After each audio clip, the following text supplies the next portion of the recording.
शरह ली सदरी वयस्सिर ली अमरी वहलुल उक़दतम मिन लिसानी यफ़क़हू क़ौली। अऊज़ु बिल्लाहि मिनश शैतानिर रजीम। बिस्मिल्लाहिर रहमानिर रहीम। अल्हम्दुलिल्लाहि रब्बिल आलमीन। अस्सलातु वस्सलामु अलन नबिय्यिल उम्मिय्यिल क़ुरैशिय्यिल अत्ताहिय्यिल मक्किय्यिल मदनी महबूब इलाहिल आलमीन सय्यदिना व नबिय्यिना व हबीब क़ुलूबिना व तबीब नुफूसिना वक़्तदाना आनी अल अब्दल मुअय्यद रसूल अल मुसद्दद अल मुस्तफ़ल अमजद महबूब इलाहिल आलमीन अबुल क़ासिम मुहम्मद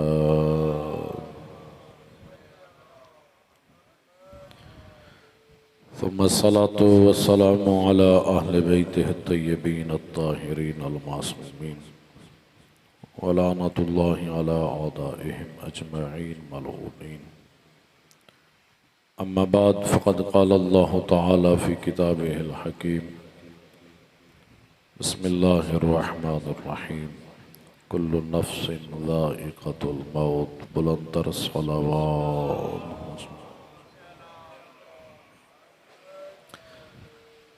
परवरदिगार आलम मरहूम के दरजात बुलंद फरमाए, जवारे रहमत में जगह अता फरमाए।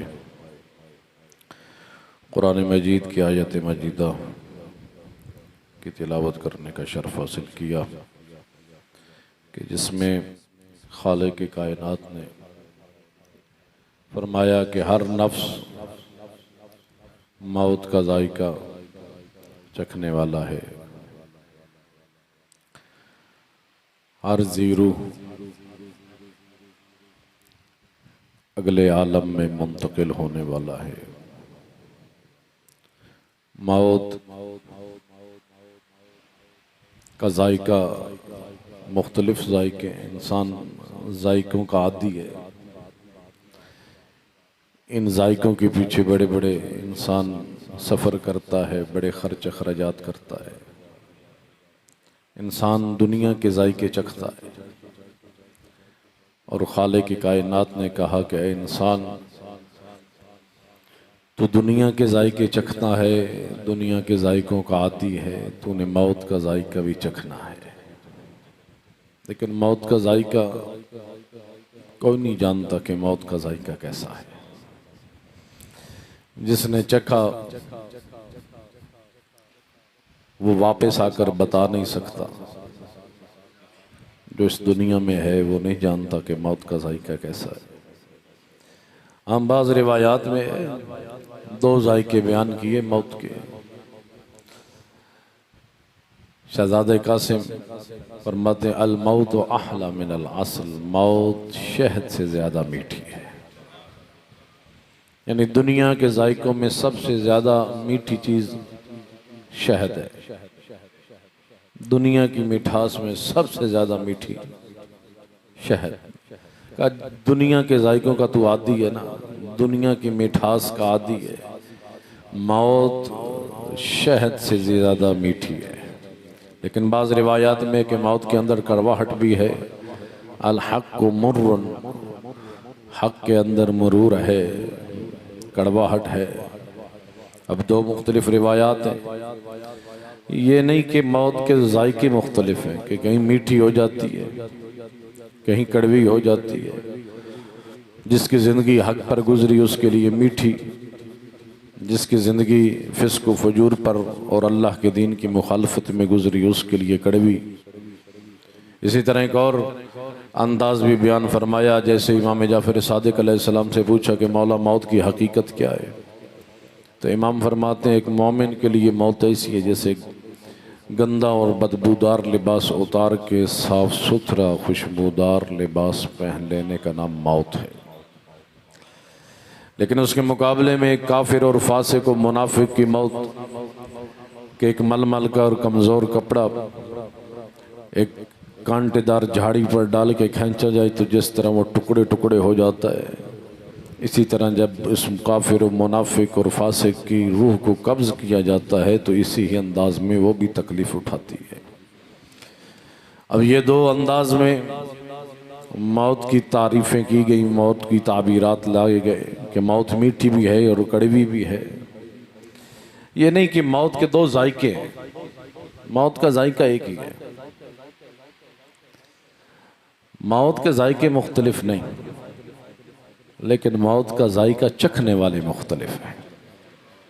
अब आप अंदाज़ा कीजिए कि जायका ऐसा है कि एक मरतबा कई ऐसी ग़िज़ाएँ हैं कि जो एक बंदा चखता है जो तंदुरुस्त है, ठीक ठाक है, उसके लिए वो लज्जत भरा जायका है। लेकिन एक बंदा मरीज़ है, अगर उसी चीज़ को चखेगा तो उसके लिए वो चीज़ कड़वी होगी। जो बुखार की हालत में है, जो हालत मर्ज में है, तो वही चीज़ उसके लिए कड़वी हो जाएगी। तो चीज़ एक ही है, चीज़ में कोई इख्तिलाफ नहीं, चखने वालों में फ़र्क है। एक तंदुरुस्त चख रहा है तो उसके लिए मीठी है, एक मरीज़ चख रहा है तो उसके लिए कड़वी है। इसी तरह वो इंसान के जो बाअमल है, बाकिरदार है, हक़ पर ज़िंदगी गुजारने वाला है, अल्लाह के दीन के मुताबिक ज़िंदगी गुजारने वाला है, अगर वो मौत का जायका चखता है तो उसके लिए मीठी है। अगर वो इंसान के जिसकी रूह मरीज़ थी, पूरी ज़िंदगी रूह मर्ज़ में रही, जो अल्लाह के दीन की मुखालफत करता रहा, फ़िस्क़ फजूर के साथ ज़िंदगी गुजारता रहा, अल्लाह की मुखालफत करता रहा, परवरदिगार आलम की मासियत में पूरी ज़िंदगी गुजारी, वो मर्ज़ की हालत में था। और जब इस हालत में जब वो मौत का जायका चखता है तो मौत उसके लिए कड़वी हो जाती है। इसलिए कहा कि याद रखना अपने आप को इस अंदाज में ज़िंदगी गुजार के ये मौत तेरे लिए कड़वी ना रहे। मौत से लोग डरते हैं, खौफज़दा हैं। क्यों? इंसान हमेशा जिंदा रहना चाहता है, फनास को पसंद नहीं करता, अदम में जाने को पसंद नहीं करता। लेकिन मौत अदम का नाम नहीं। एक पौधा है, इस पौधे की जड़ों में तो ज़मीन के कीड़े हैं, वो इकट्ठे हो जाते हैं, उस पौधे की जड़ों के साथ लग जाते हैं, उसके साथ चिमट जाते हैं। लेकिन उनमें से चंद कीड़े जैसे ही उस पौधे की जड़ों के साथ लग के ज़मीन से बाहर आते हैं, कोई फितरत का निज़ाम है, उन कीड़ों के साथ पर लगते हैं और वो उड़ जाते हैं। जैसे ही बाहर आलम में आते हैं, दुनिया में आते हैं, ज़मीन से बाहर आते हैं, उनके साथ पर लगता है और वो उड़ जाता है। जो भी बाहर निकलता है उसके साथ पर लगता है, वो उड़ जाता है। लेकिन जो नीचे है ना, वो समझते हैं कि वो मर गया, ख़त्म हो गया। यानी वहाँ से निकल जाना, जो उस जड़ से, जो उस जड़ के साथ लगे हुए हैं, चिमटे हुए हैं, जैसे ही वो कीड़े वहाँ से जड़ से निकलते हैं, ज़मीन से बाहर आते हैं, वो समझते हैं वो कीड़ा ख़त्म हो गया। लेकिन उनको नहीं पता कि जो बाहर आया है वो अगले आलम में मुंतकिल हुआ, वो वसी आलम में चला गया और वो फिर वापस नहीं जाना चाहता। लेकिन जो पीछे है वो अगले आलम में आना नहीं चाहता।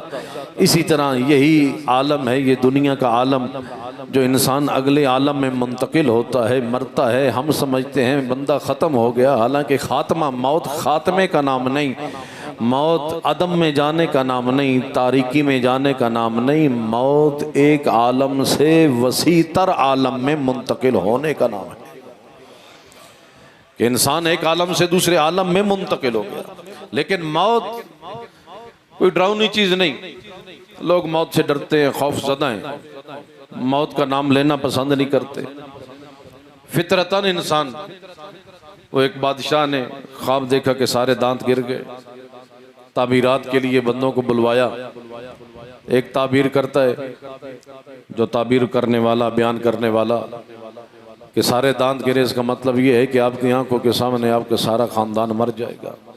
उसको जिंदान में डलवा दिया। दूसरे को बुलवाया, उसने ताबीर की कि बादशाह सलामत, आपकी लंबी ज़िंदगी होगी, आप पूरा ख़ानदान से ज़्यादा अल्लाह आपको लंबी ज़िंदगी अता करेगा।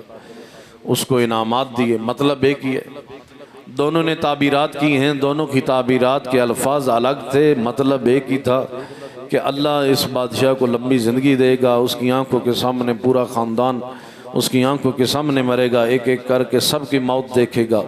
तो परवरदिगार यानी इसे लंबी ज़िंदगी देगा, मतलब एक ही था, लेकिन एक ने मौत से ताबीर की, उसे ज़िंदान में डलवाया, दूसरे ने लंबी ज़िंदगी के साथ ताबीर की, उसे इनामात दिए। पता ये चला कि इंसान फितरतन ज़िंदगी से मोहब्बत करता है, ज़िंदा रहना चाहता है, मरना नहीं चाहता।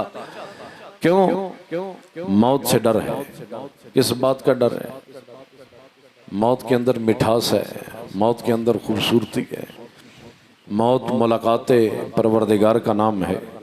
और बिल्कुल रिवायत में मौजूद है, अमीरुल मोमिनीन ने फरमाया, या हार हमदान मैं यमुत यारानी, जो भी मरता है सबसे पहले मेरी ज़ियारत करता है। मौत तो मुलाकात मौला का नाम है, लेकिन जो डरता है वो हकीकत में मौत से नहीं डरता। मौत के अंदर डर नहीं है, पिछली ज़िंदगी से डर है। वो 60-70 साल ज़िंदगी जो गुजारी है वो इस काबिल नहीं कि मैं मौत की तमन्ना करूं। वो ज़िंदगी जो 60-70 साल के अंदर मैंने आमाल अंजाम दिए, किरदार अंजाम दिया है, वो मुझे मौत की तमन्ना नहीं करने देते। कुल या अय्युहल्लज़ीना हादू इन ज़अमतुम अन्नकुम औलियाउ लिल्लाह मिन दूनिन नास फतमन्नवुल मौत। है मेरे हबीब, ये यहूदी कहते हैं हम औलिया खुदा हैं, इनको कह दो अगर ये तुम्हारा ज़ाम बातिल है तुम इस दावे पर दलील पेश करो। और वो क्या है? फतमन्नवुल मौत, फिर मौत की तमन्ना करो। क्यों? क्योंकि औलिया खुदा फिर मौत से डरते नहीं है। जिसकी ज़िंदगी अल्लाह के दीन के मुताबिक गुजरी होगी, जो वली खुदा होता है वो मौत से डरता नहीं है। फतमन्नवुल मौत, फिर मौत की तमन्ना करो। फरमाया ला यतमन्नऊनहु अबदन बिमा क़द्दमत अयदीहिम, ये कभी भी मौत की तमन्ना नहीं करेंगे। क्यों? इसलिए कि उनके आमाल इस काबिल नहीं कि ये मौत की तमन्ना करें। आमाल आड़े आ जाते हैं। किरदार जो 60-70 साल ज़िंदगी गुजारी है वो इंसान को मौत की दुआ करने नहीं देते।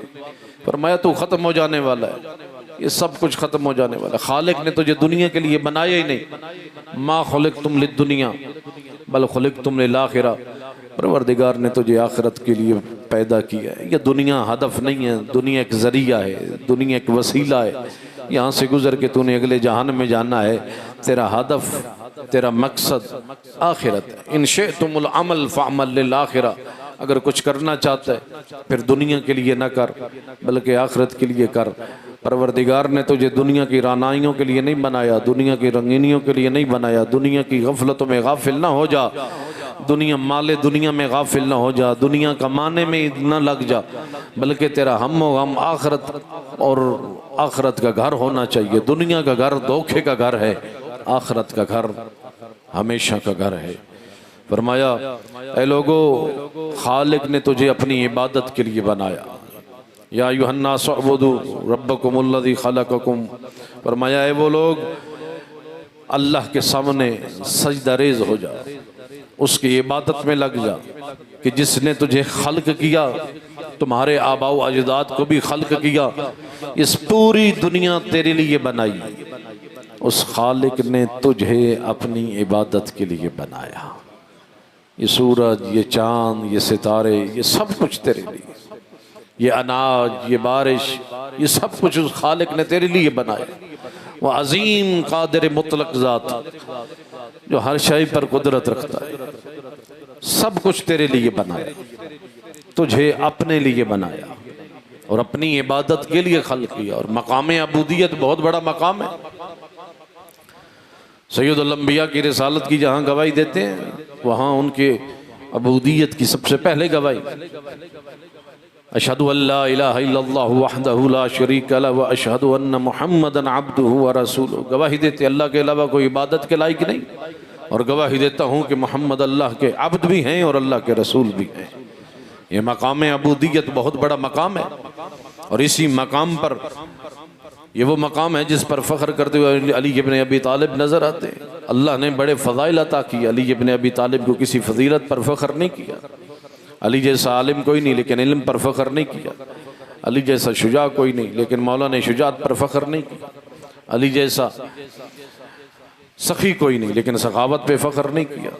आलिम का, इल्म का ये आलम है कि सैयदुल अंबिया फरमाते क्या ना मदीनतुल इल्म व अलीयुन बाबो, मैं इल्म का शहर हूँ, अली उस शहर का दरवाज़ा है। मन अरादा फलयात मिन बाबिहा, जो भी इस शहर में आना चाहते हैं ज़रूरी है वो उस बाब से आए, और इस बाब का नाम है अली इब्न अबी तालिब।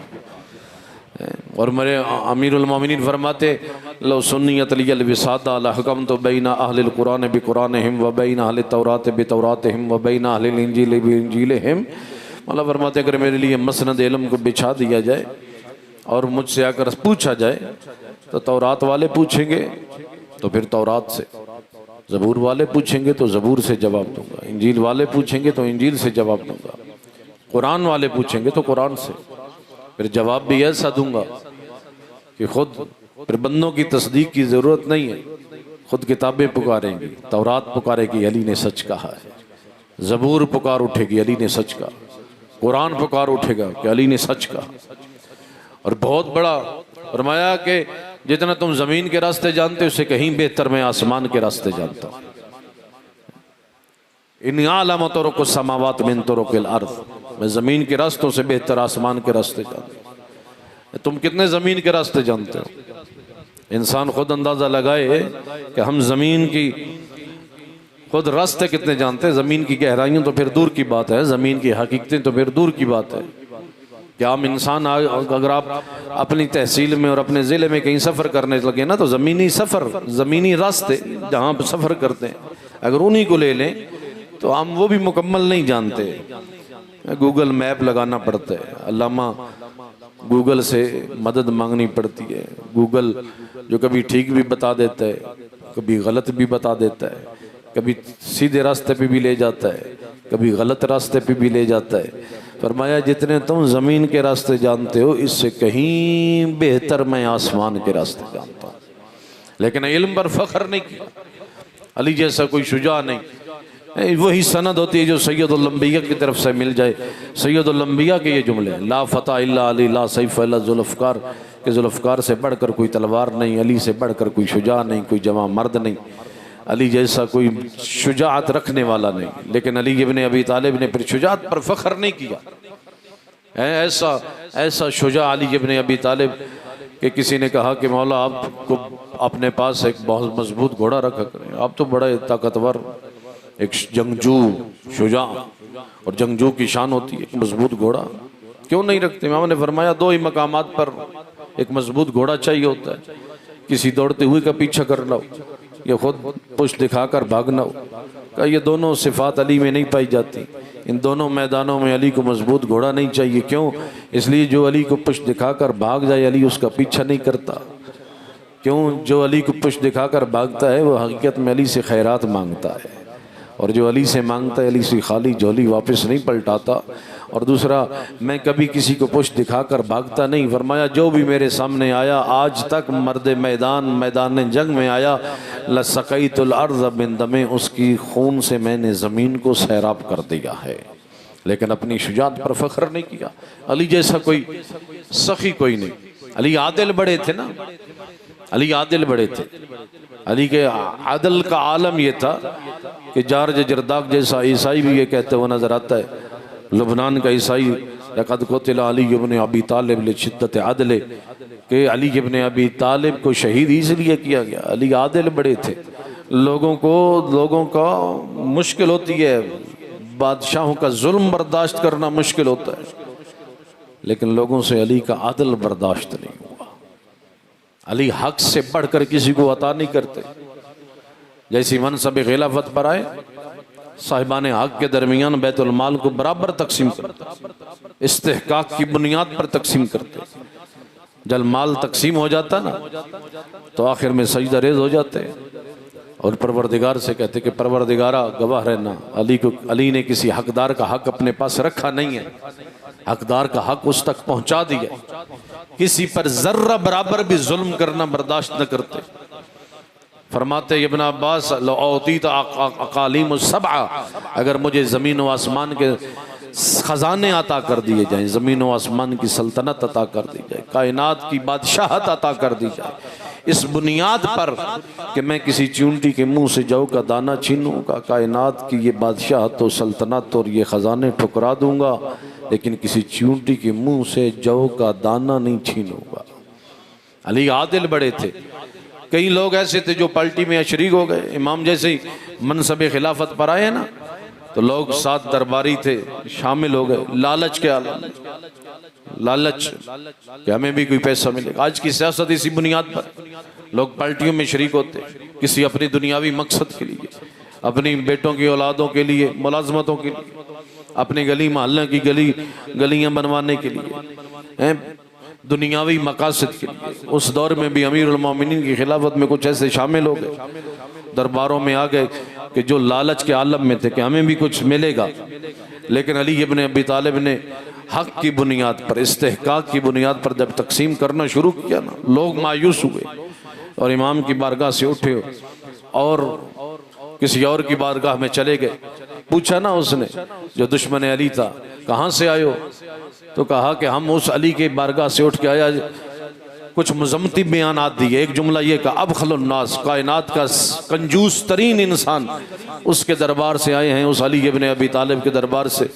तो उस वक्त बेशक वो दुश्मन अली था। जुमला कहता है कि मैं गवाही देता हूँ, अगर अली के पास 2 घर होते, एक घर भूसे से भरा होता, एक घर हीरे जवाहरात से पुर होता, तो मैं गवाही देता हूँ अगर अली को एक घर राह खुदा में सदका खैरात करना पड़े तो अली सबसे पहले उस घर को राह खुदा में सदका खैरात करेंगे जो हीरे जवाहरात से पुर होगा।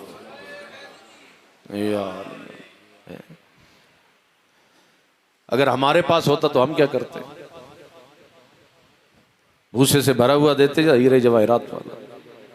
हमारा आलम ये कपड़ा पाने दे काबिल नहीं है, किसी फकीर को दे छड़िया है, ये हुण निक्का हो गया है, पुराना हो गया, पाने दे काबिल नहीं है, जुत्ती पाने दे काबिल नहीं है, किसी यतीम नूं दे छड़िया है। अब ये ग़िज़ा खाने के काबिल नहीं है, राह खुदा में दे दी। ये बेटा स्कूल में भी पढ़ने के काबिल नहीं, काम भी सीखने के काबिल नहीं, इन्हों किसी मदरसे दाखिल करा छड़िया है। जो किसी काम का नहीं वो अल्लाह के काम का, जो किसी चीज़ के काबिल नहीं है उसे राह खुदा में, उसे उठा के सदका कर देना, उसे राह खुदा में खैरात कर देना। लेकिन अमीरुल मोमिनीन की ये सिफत कि खुद दुश्मन गवाही देता है कि अली सखी इतने थे कि अगर 2 घर हों तो अपने लिए कीमती चीज़ नहीं रखनी, बल्कि उस कीमती चीज़ को अपने रब के रास्ते पर कुर्बान कर देना है, सदका खैरात कर देना है। हकीकत में नेकी भी यही है कि इंसान अपनी कीमती चीज़ राह खुदा में दे, अपने परवरदिगार के रास्ते पर दे। और फिर फरमाया कि अगर तू कीमती चीज़ राह खुदा में देगा तो वो खुदा तेरा ये कर्ज अपने पास रखेगा नहीं, बल्कि 700 गुना ज़्यादा बढ़ा कर तुझे वापस अता करेगा। इसलिए कहा कि याद रख ले, ये अमीरुल मोमिनीन की वो सिफत, अली से बड़ा कोई सखी नहीं, अली से बड़ा कोई। अली मौला ने कभी अपनी इमामत पर फ़ख्र नहीं किया। जैसे मनसब खिलाफत पर आए, एक साहबी उठे, कहा माज़ानत खिलाफा बल ज़य्यनतल खिलाफा। फरमाया कि मौला, लोग जब मनसब खिलाफत पर आते हैं, कुर्सियों पर बैठते हैं, ये कुर्सी उनके लिए बाइस ज़ीनत बनती है, ये मनसब उनके लिए बाइस ज़ीनत बनता है, ये खिलाफत उनके लिए बाइस ज़ीनत बनती है। लोग इसलिए कुर्सियों के पीछे हैं ताकि ये हमारे लिए बाइस ज़ीनत बन जाए। फरमाया वाहिद अली इब्न अबी तालिब वो इमाम हैं, मा ज़ानत कल खिलाफा, अली इस खिलाफत ने आपको मुज़य्यन नहीं किया बल्कि आपने इस खिलाफत को ज़ीनत बख्शी। इस मिंबर, ये मिंबर आप पर फ़ख्र कर रहा है कि आज अली जैसा शख्स आकर यहाँ तशरीफ़ फरमा हुआ। लेकिन मेरे मौला ने अपनी इमामत पर फ़ख्र नहीं किया, अपनी शुजाअत पर फ़ख्र नहीं किया, अपनी सखावत पर फ़ख्र नहीं किया। लेकिन एक मकाम है कि जहाँ अली इब्न अबी तालिब भी फ़ख्र करते हुए नज़र आते हैं। और फरमाया कफ़ा भी इज़्ज़न अन तकून अली रब, मेरे अल्लाह मकाम इज़्ज़त यही काफ़ी है कि तू मेरा रब है। व कफ़ा भी फ़ख्रन अन अकून लक अब्दा, मेरे अल्लाह मेरे लिए मकाम फ़ख्र यही काफ़ी है, मैं तेरा बंदा हूँ। परवरदिगारा, जैसे मैं रब चाहता था तू वैसा है, मेरे अल्लाह मुझे भी वैसा अब्द बना जैसे तू अब्द चाहता है। इसलिए इमाम जाफर सादिक फरमाते हैं, तू पहचान के तू मकाम अबूदियत पर है। और अब्द की खासियत ये, अब्द का हुक्म ये है कि अब्द की अपनी कोई मिल्कियत नहीं होती, अब्द का अपना कोई चीज़ नहीं है। देखें ना, जब सैयदुल अंबिया के दौर में और आइमा अहले बैत के अलैहिमुस्सलातु वस्सलाम के दौर में जब जंगें हुआ करती थी कुफ़ार के साथ, तो उनसे जो कैदी कुफ़ार कैदी बनाए जाते थे तो वो हुक्म रखते थे, गुलाम बन जाते, अब्द बन जाते। फिर सैयदुल अंबिया उनको फिर माल गनीमत के तौर पर अपने लश्कर वालों में मुसलमानों में तकसीम करते, उनको ग़ुलाम अता करते। और वो उन ग़ुलामों का हुक्म ये था शरई तौर पर कि जो भी कमाते, जो उनकी मिल्कियत में था वो उनकी अब मिल्कियत में नहीं था, बल्कि उनके आका और उनके मौला की मिल्कियत में चला जाता। जो वो कमाते, जो मजदूरी करते, अपनी मिल्कियत में ना रहता, बल्कि उनके आका और मौला की मिल्कियत में चला जाता। इसलिए इमाम जाफ़र सादिक फरमाते हैं, ऐ अब्द, अगर तू वाक़ई अब्द खुदा है तो फिर इसकी हकीकत को पहचान। और अब्द की अपनी कोई मिल्कियत नहीं होती। जो अल्लाह ने तुझे अता किया है, इसका मालिक वो रब है जिसने तुझे अमानतन अता किया है। इसको भी खर्च वैसे कर जैसे वो ज़ात चाहती है, उसको वैसे खर्च कर। फरमाया याद रख ले, ये सब कुछ, ये जो तेरे पास है ये तेरा नहीं, ये माल तेरा नहीं, ये औलाद तेरी नहीं, ये जागीर, ये रकबे, ये बैंक बैलेंस, ये सब कुछ तेरा नहीं। मा खुलिक़्तुम लिद्दुनिया, क्योंकि खालिक ने तुझे दुनिया के लिए बनाया नहीं, बल खुलिक़्तुम लिल आखिरा, बल्कि अल्लाह ने तुझे आखिरत के लिए बनाया। फरमाया दुनिया में दो किस्म के लोग हैं, मिनहुम मन युरीदु दुनिया व मिनहुम मन युरीदुल आखिरा। कुछ हैं कि दुनिया के पीछे हैं, दुनिया के तलबगार है, जिनका हम्मो गम दुनिया है। कुछ हैं कि जिनका हम्मो गम आखिरत है। फरमाया कि जिनका हम्मो गम दुनिया है ना, फिर वो फ़र्क नहीं करते कि इस माल दुनिया पर मेरा रब राज़ी है या नहीं। हम्मो गम जो दुनिया है, माल दुनिया इकट्ठा करना है, जागीर बनानी, रकबे बनाने हैं, बैंक बैलेंस, माल दौलत, और फिर फ़र्क नहीं है कि इस रिज़्क़ पर मेरा रब राज़ी है या नहीं। वो फिर फ़र्क नहीं करता, मेरी इस आँख की हरकत पर मेरा रब राज़ी है या नहीं, मेरे इस हाथ की हरकत पर मेरा खालिक राज़ी है या नहीं, मेरे इस कदम की हरकत पर, ये जो उठ रहा है कदम, इस पर मेरा रब राज़ी है या नहीं, ये जो लुक़मा मेरे अंदर जा रहा है इस पर मेरा खालिक राज़ी है, नहीं फ़र्क करता। हम्मो गम दुनिया है। और मैं कुछ हैं कि जिनका हम्मो गम आखिरत है, और जिसका हम्मो गम आखिरत है फिर उसकी सबसे मुकद्दम चीज़ आखिरत है कि आखिरत में कामयाब हो जाऊँ। और मैं कि जिसका हम्मो गम आखिरत है फिर वो सबसे पहले देखता है कि कहीं मेरा खालिक मुझसे नाराज़ ना हो जाए। लुक़मा अंदर ले जाने से पहले सोचता है इस लुक़मे पर मेरा खालिक कहीं नाराज़ तो नहीं, इस आँख की हरकत पर मेरा रब नाराज़ तो नहीं, इस हाथ की तहर्रुक पर मेरा रब नाराज़ तो नहीं, मेरे जो कदम जहाँ उठा के जा रहा हूँ कहीं इस यहाँ जो जा रहा हूँ यहाँ पर मेरा जाना मेरे खालिक को नापसंद तो नहीं। एक एक चीज़, एक एक मरहले से पहले सोचता है कहीं मेरा रब मुझसे नाराज़ ना हो जाए, गज़बनाक ना हो जाए। फरमाया जिसका हम्मो गम आखिरत है ना, परवरदिगार उसे दुनिया में भी अता करता है, आखिरत भी अता करता है।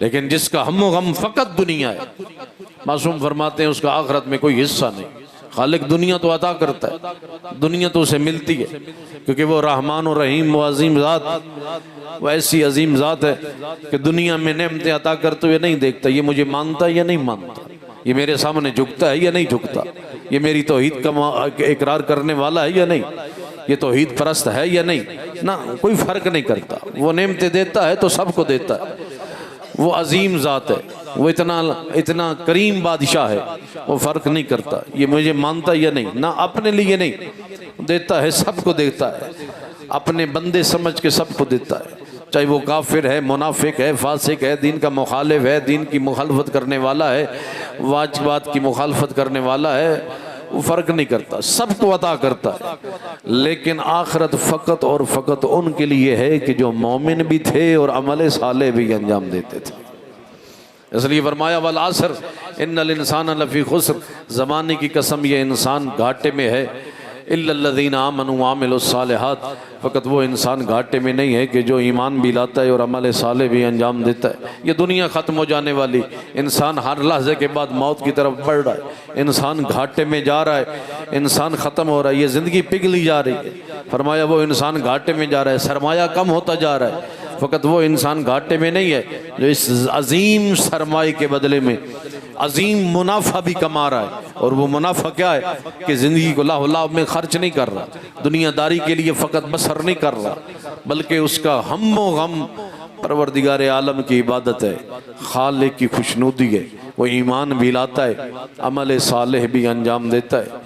फरमाया इंसान ये सब कुछ ख़त्म हो जाने वाला है। आज बेदार हो, हासिबू कबल अन तुहासबू, इससे पहले कि खालिक तेरा हिसाब करे इसी दुनिया में तू खुद अपना हिसाब कर ले, सोचा कर, मौत को याद किया कर, कब्र को याद किया कर, कब्र के अंधेरे को याद किया कर। ये सब कुछ खत्म हो जाने वाला, ये रानाइयाँ, ये रंगीनियाँ, ये रोशनियाँ, ये खूबसूरतियाँ, ये सब कुछ धोखा है, खत्म हो जाने वाला है। तेरा आखिरी घर कब्र भी है, जो तंग भी है, तारीख भी है। तूने अपने अमल से उसे रोशन भी करना है, वसी भी करना है। आज इंसान आदी हो गया है, वसी घरों का आदी है, रोशन घरों का आदी है। थोड़ी देर के लिए तंग घर में बैठ जाए ना, इंसान दम घुटता है। थोड़ी देर के लिए अंधेरे में बैठ जाए, लाइट चली जाए, दम घुटता है। पर मैं तेरा आखिरी घर तंग भी है, तारीख भी है। तूने अपने अमल से उसे रोशन भी करना है, वसी भी करना है। अपनी कब्र को याद किया कर। इसलिए कहा कि कोशिश किया कर, कब्रिस्तान जाया कर, कब्रों के साथ जाकर मुखातब हुआ कर, कोशिश किया कर, जनाजों में शरीक हो, गुस्ल कफर में शरीक हो। फरमाया जब भी कहीं मोमिन का तुझे पता चले ना इस दुनिया से रुखसत हो गया, तो कोशिश किया कर, घर में ना बैठा कर, हत्तुल इम्कान कोशिश कर उसके तजीज़ व तकफीन में, उसके गुस्ल कफन में शरीक हो, शामिल हो जा। और जब गुस्ल कफन दिया जा रहा हो ना, समझो उसको नहीं बल्कि मुझे दिया जा रहा है। इस हद तक इबरत का हुक्म है कि इबरत लो, इन मुर्दों से इबरत लो, इन जनाजों से इबरत लो। जब उसको गुस्ल दिया जा रहा हो ना, समझो उसको नहीं बल्कि मुझे दिया जा रहा है। कफन पहनाया जा रहा हो तो समझो उसको नहीं बल्कि मुझे कफन पहनाया जा रहा है। फरमाया जब शरीक होता है ना, इमाम रिज़ा फरमाते हैं जो भी किसी मोमिन के तजीज़ व तकफीन में शरीक होता है, तशीह जनाजा में शरीक होता है, परवरदिगार उसके गुनाहों को ऐसे माफ़ कर देते जैसे आज राह मादर से दुनिया में आया। फरमाया कि कोशिश किया कर, जब उसको जनाजा पढ़ा जा रहा हो समझो उस पर नहीं बल्कि मुझे, मेरे ऊपर जनाजा पढ़ा जा रहा है। जब उसको दफन किया जा रहा हो तो समझो उसको नहीं बल्कि मुझे दफन किया जा रहा है। जब दफन करके वापस पलटो तो फिर ये कहो कि परवरदिगारा तेरा शुक्र, तूने फिर मुझे और मोहलत अता फरमाई है। और फिर अपनी ज़िंदगी को बदल डालो, इन इबरतों से इबरत लेकर अपनी ज़िंदगी को बदलो। जब अमीरुल मोमिनीन कब्रिस्तान में आए ना, जंगी सिफीन से वापस पलटे, तो कब्रों से मुखातब होकर कहा या अहलत दयार इल्मु हिशा, ए वहशत ज़दा घरों में रहने वालों, ए अंधेरी कोठरियों में रहने वालों, ए उन घरों में रहने वालों जिनके साथी कीड़े मकोड़े। यहाँ साथी होते हैं ना, पड़ोसी, इंसान पड़ोसी ढूंढता है, अच्छे पड़ोसियों, ताल्लुकात जोड़ता है माल की बुनियाद पर, पैसे की बुनियाद पर। फरमाया लेकिन तेरा आखिरी घर कि जिसके पड़ोसी कीड़े मकोड़े। फरमाया ए वहशत ज़दा घरों में रहने वालों, जिस माल को तू पूरी दुनिया, पूरी ज़िंदगी इकट्ठा करता रहा, हलाल व हराम में फ़र्क किए बगैर, फिर अगले दुनिया में आ गया, उस तेरे जाने के बाद तेरे गैरों ने उस माल को आपस में तकसीम कर लिया। अम्मल अम्वाल फ़क़त कुछ से मत, तूने हलाल व हराम मिक्स करके कमाया, तेरे काम नहीं आया। तू इकट्ठा करता रहा, बैंक बैलेंस बनता रहा, जागीर रकबे इकट्ठे करता रहा, माल दुनिया हीरे जवाहरात के ढेर, सोना चांदी इकट्ठा करता रहा, लेकिन तेरे काम नहीं आया। तू अगले घर चला गया, ये माल यहीं रह गया, ये माल तेरे काम आने वाला नहीं। फरमाया अज़कल अमवालो मश्तरैत बिही अल आखिरा। फरमाया बेहतरीन माल वो है जिस माल को तू यहाँ छोड़ के ना जाए बल्कि उस माल के जरिए तू आखिरत को खरीद ले। जिस माल को तू कमाता तो है लेकिन फिर वो यहीं रह जाता है, वो माल किस काम का? इस माल, ऐसा माल कमा जिस माल के जरिए तू आखिरत को खरीदे। गुरबा और फुकरा और मसाकिन की सरपरस्ती कर, इस माल को राह खुदा में खर्च कर। बैंक बैलेंस में पड़ा रहा, न ज़कात अदा की न खुम्स अदा किया। परवरदिगार ने ज़कात भी वाजिब की थी, लेकिन इंसान को अल्लाह ने ज़मीन अता की, ज़मीन को ताकत भी खालिक ने अता की, बारिशें भी खालिक ने नाजिल फरमाई, सब कुछ खालिक ने अता किया, पैसा भी खालिक ने अता किया, वसाइल भी अता किए। वो वसाइल भी अता किए जो इंसान ने ज़मीन पर खर्च किया, फिर खालिक ने इसको ये फुर्सत अता की, इसने मेहनत की और फिर ज़मीन में अनाज उगाया, गंदम उगाई। खालिक चाहता तो इस ज़मीन से उगने वाली ताकत छीन लेता, लेकिन उगने की ताकत भी अता की, ज़मीन को भी ताकत अता की, बारिशें भी नाजिल फरमाई। चाहता तो ऐसे हवादिस नाजिल कर देता, ये सारी गंदम तबाह बर्बाद हो जाती, लेकिन नहीं, खालिक ने पूरा साल तेरी इस गंदम की हिफाजत भी फरमाई है। उसके बाद 1 एकड़ से 35 मन गंदम भी उगाई। फिर परवरदिगार ने कहा इंसान ये ज़मीन भी मेरी थी, ये वसाइल भी मेरे थे, ये ताकत भी मेरी थी, ये सब कुछ मेरा था। फिर मैंने तेरी गंदम की हिफाजत भी की है। कहा कि इस गंदम में से 35 मन में से 3 मन मेरे हैं, 32 मन तेरे हैं, जैसे चाहे तू इस्तेमाल कर, लेकिन ये मेरे हैं, पहले मेरे अदा कर। लेकिन इंसान कितना जालिम है, चाहता है कि अपने भी ले ले और अल्लाह के भी ले ले, कंजूसी करता है।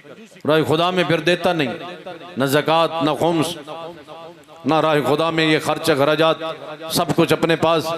फिर हलाल और हराम को मिक्स कर दिया। इमाम फरमाते हैं जो माल और हलाल और हराम तूने नहीं देखा, ये किसी यतीम का हक है, ये बेवा का हक है, कहीं रिश्वत तो नहीं ले रहा, कहीं सूद तो नहीं खा रहा, माल है दुनिया तूने इकट्ठा कर लिया।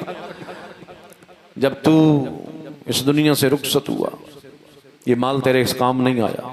अम्मल वालो फ़कत कुछ से मत, तेरे गैरों ने इस माल को आपस में तकसीम किया है।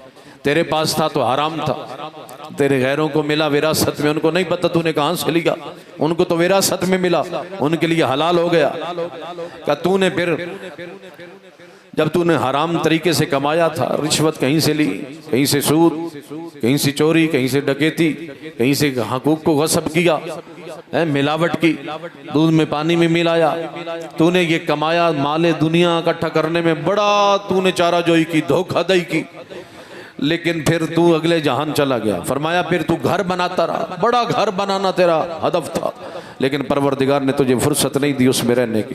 वह अम्मद दूर फ़कत सुकनत, इन घरों में तेरे गैरों ने सुकूनत इख्तियार कर ली।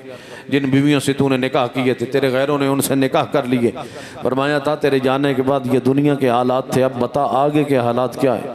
फिर इमाम कहते हैं कि काश परवरदिगार इन मुर्दों को कुव्वत गोयाई अता करता। ये चीख चीख के पुकार पुकार के कहते, लोगो इन खैर ज़ाद तकवा, बेहतरीन ज़ादेरा तकवा इलाही है। अपने आप को मुत्तकी बनाओ, वाजिबात का पाबंद बनाओ, हराम से अपने आप को बचा। फरमाया खालिक ने तेरे लिए वापसी का रास्ता खोल रखा है। इन्नल्लाह युहिब्बुत तव्वाबीन, परवरदिगार वापस पलटने वालों को पसंद करता है। जो इंसान गुनाहों में गर्क हो गया, रंगीनियों में गाफिल हो गया, अपने रब से दूर हो गया, वाजिबात की पाबंदी छोड़ दी, अल्लाह के दीन को छोड़ दिया, दूर चला गया, फरमाया वो गुमशुदा हो गया। लेकिन परवरदिगार ने वापसी का रास्ता तेरे लिए खोल रखा है। तेरे आने में देर है, उस रब के कबूल करने में देर कोई नहीं है। फरमाया खालिक तो पसंद करता है कब मेरा बंदा वापस पलटे। हासिबु कबलान तो हासिबु, फरमाया इससे पहले कि खालिक तेरा हिसाब करे, तू अपने आमाल का इसी दुनिया में हिसाब कर। मेरे कितने वाजिबात रह गए, मैंने कितने हुकूक को गस्ब किया। फरमाया तौबा का रास्ता खुला है, लेकिन तौबा फ़कत तस्बीहां पढ़ने से नहीं होती, फ़कत विरद औराद करने से नहीं होती। हमने इस्लाम को फ़कत विरदों तक महदूद कर दिया। अस्तग़फिरुल्लाह पढ़ने से तौबा नहीं होती। तौबा के मराहिल हैं। तौबा का पहला मरला नदामत है, अपने पिछले गुनाहों पर सच्चे दिल से नादिम हो जा। फिर दूसरा मरला आज़म है कि आने वाली ज़िंदगी में आज़म कर, मेरे अल्लाह जो होना था हो गया, आज के बाद फिर मैं आज़म करता हूँ कि ज़िंदगी में फिर गुनाह नहीं होगा। और फिर यह है कि जो हुकूक तूने गस्ब किए हैं उनको अदा कर। किसी बहन का हक तेरे पास है उसको अदा कर, किसी यतीम का है कि उसको अदा कर, किसी बेवा का है तो उसको अदा कर, यतीमों का हक अदा कर, साहिबान हक का जो हक लूटा है उनको वापस कर, फिर जो वाजिबात रह गए उनको अदा कर। फिर इसके बाद अस्तग़फिरुल्लाह की तस्बीह भी पढ़ ले। फरमाया तेरे आने में देर है, उस रब के कबूल करने में देर कोई नहीं। आखिर में दुआ है कि परवरदिगार आलम,